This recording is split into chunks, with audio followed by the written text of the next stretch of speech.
என் அன்பு குழந்தையே, உனக்கான நல்ல விஷயங்களை செய்து கொடுப்பதற்காகவே உன் தாயானவள் இன்று உன்னை தேடி வந்திருக்கின்றேன்.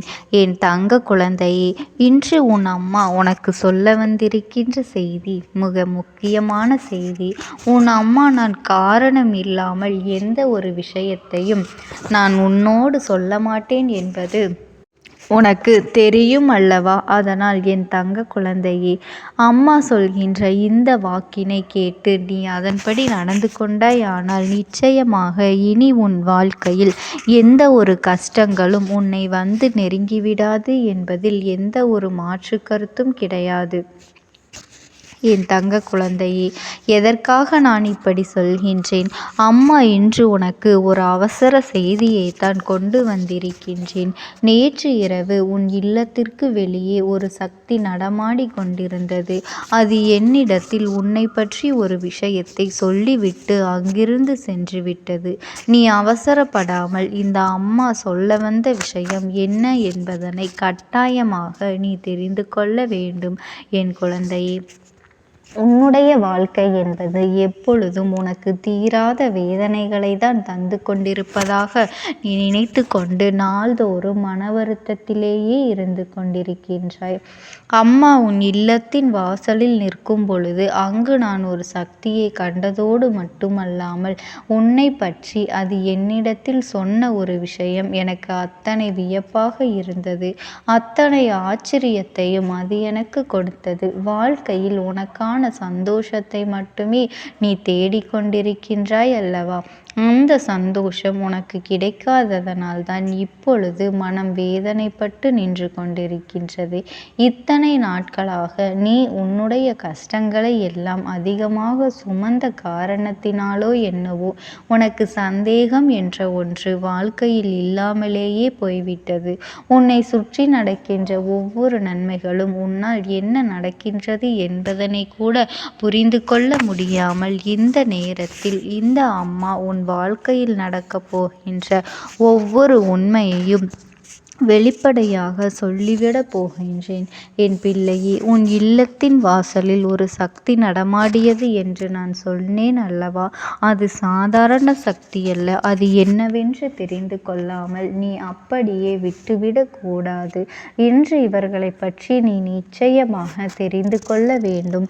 உன்னுடைய வாழ்க்கையில் நடக்கின்ற இந்த உண்மைகளை எல்லாம் நீ புரிந்து கொண்டாயானால் உனக்கு மன நிம்மதி கிடைக்கும். என் அன்பு குழந்தையே, நீ படுகின்ற கஷ்டங்களிலிருந்தும் வேதனைகளில் இருந்தும் உனக்கு விடுதலையை கொடுக்க வேண்டும் என்று, உனக்கு ஒரு தீர்வினை கொடுக்க வேண்டும் என்றும், கஷ்டங்கள் எல்லாம் கஷ்டங்களாக கூட இருந்து விடலாம், உயிருக்கு எந்த ஒரு ஆபத்தும் வந்துவிடக் கூடாது என்றுதான் உன் அம்மா நான் பாதுகாத்து கொண்டிருக்கின்றேன். அது மட்டுமல்ல என் செல்லமே, உன் வாழ்க்கையில் நடக்கின்ற சில உண்மைகளை எல்லாம் நீ புரிந்து கொள்ள வேண்டும். உனக்காக அம்மா சொல்கின்ற இந்த வாக்கினை கட்டாயமாக நீ கேட்கத்தான் வேண்டும். உன் வீட்டிற்கு வெளியே நடமாடிய ஒரு சக்தி உன்னை பற்றி ஒரு விஷயத்தை சொன்னது. அது என்னவென்று நீ கேட்டால் நிச்சயமாக கண்கள் கலங்கித்தான் போவாய். ஏனென்றால் அவர்கள் சொன்ன விஷயம் எனக்கே கண்கள் கலங்கும்படிதான் இருந்தது. உனக்கு ஒரு நல்லது என்றால் மட்டும் உன்னிடத்தில் நான் சொல்லாமல் விட்டுவிடுவேனா? இதை நீ தெரிந்து கொண்டால் நிச்சயமாக உனக்கான நிம்மதி உன்னை வந்து சேரும் அல்லவா? அதனால்தான் அதனை உன்னிடத்தில் சொல்லி வந்துவிட வேண்டும் என்று உன் அம்மா நான் இப்பொழுது வந்து நிற்கின்றேன். நீ இது போன்ற ஒருவர் உன்னை தேடி வந்து உனக்கான விஷயங்களை சொல்கின்றார்கள் என்றால் உன்னுடைய மனதிற்கு அது மகிழ்ச்சியாகத்தான் இருக்கும்.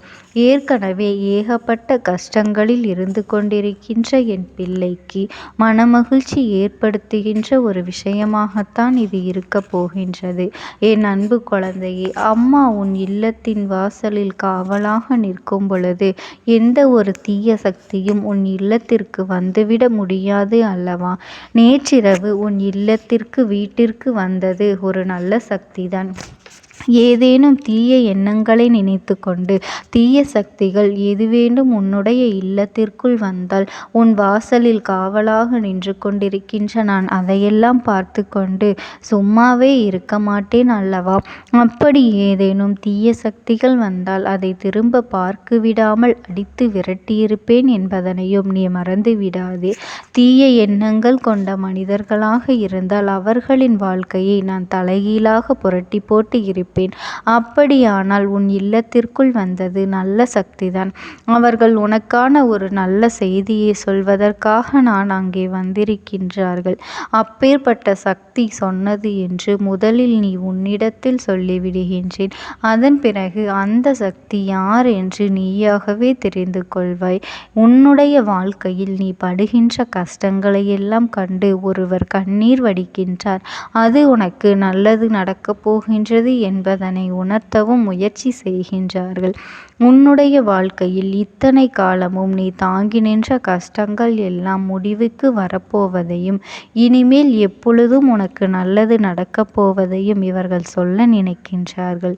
அது மட்டுமல்ல, இவர்கள் உனக்கு கெடுதலை செய்ய நினைத்த சில தீய மனிதர்களின் ஆட்டத்தை எல்லாம் அடக்கிவிட்டதாகவும் சொல்லி விடுகின்றார்கள். அதோடு நிற்கவில்லை. யாருமே இல்லை என்று எப்பொழுதும் ஏதாவது ஒரு விஷயத்தை நினைத்து மனம் வருந்தி கொண்டிருக்கின்றாய் அல்லவா? என் பிள்ளையே, நான் இருக்கின்றேன், எந்த நிலையிலும் உனக்காக நான் வருவேன் என்று அவர்கள் சொல்லிவிட்டு சென்றார்கள். எப்பேற்பட்ட துன்பங்களிலிருந்தும் உன்னை காப்பாற்ற அவர்கள் வர தயாராக இருக்கின்றார்கள். என் செல்ல குழந்தையை, வருத்தப்படாமல் எதற்கும் கண்ணீர் சிந்தாமல் இருக்க வேண்டும். நீ சிந்திய கண்ணீர் துளிகளில் அவர்களின் மனம் ரணமாக மாறி கிடக்கின்றது. நீ எப்பொழுது சிரிக்கின்றாயோ அப்பொழுதுதான் அவர்களும் மனதார சிரிப்பார்கள். அப்பேற்பட்ட ஒருவர் உன் வாழ்க்கையில் உனக்கு கிடைத்திருக்கின்றார்கள் என்றால் அவர்களை பற்றி நீ இப்பொழுது தெரிந்திருக்க வேண்டும் அல்லவா? அப்படிப்பட்டவர் ஒருவர் இருக்கின்றாரா? அவர் யார் என்று தெரிந்து கொள்ள ஆவலாக இருக்கின்றேன் என்று என் குழந்தை நீ கேட்கின்றாய் அல்லவா? அது யாரும் இல்லை, உன்னுடைய குலதெய்வம்தான். உன்னுடைய குலதெய்வம்தான் உன் இல்லத்தின் வாசலுக்கு வந்து சென்றது. குலதெய்வத்தின் பெயர் தெரியாமல், குலதெய்வம் எங்கே இருக்கின்றது என்று தெரியாமல் வருத்தப்படுகின்ற என் பிள்ளையானால் இன்று இந்த ஒரு விஷயத்தை நீ தெரிந்து கொள். நேற்றிரவு உன் இல்லத்திற்கு உன் குலதெய்வம் வந்தது உண்மை. உனக்காக வருத்தப்பட்டதும் உண்மை. அவர்கள் உனக்கு நல்லதை நடத்தி கொடுப்பேன் என்று வாக்குறுதிகள் கொடுத்ததும் உண்மை. அதனால் உன்னுடைய குலதெய்வத்தை நீ அறிந்தும் இருக்கலாம், அறியாமலும் இருக்கலாம். குலதெய்வங்களை நீயாக மறந்திருந்தாலும் அவர்கள் ஒரு நாளும் உங்களை மறப்பது இல்லை, உங்களை கைவிட்டு விடுவதும் இல்லை. நீ எங்கே இருந்தாலும் உன்னுடைய வாழ்க்கையில் உனக்கு நடக்கக்கூடிய அத்தனை நல்ல விஷயங்களையும் தவறாமல் செய்து கொண்டுதான் இருக்கின்றார்கள் என்பதனை நீ மறந்து விடாதே. என் தங்க குழந்தையே, நீ எதை நினைத்தும் கவலைப்படாதே. இந்த தாயானவளினுடைய அன்பும் ஆசீர்வாதங்களும் என்றென்றைக்குமே உனக்கு முழுமையாக கிடைத்து கொண்டே இருக்கும். ஓம் சக்தி. ஓம் ஆதிபராசக்தி.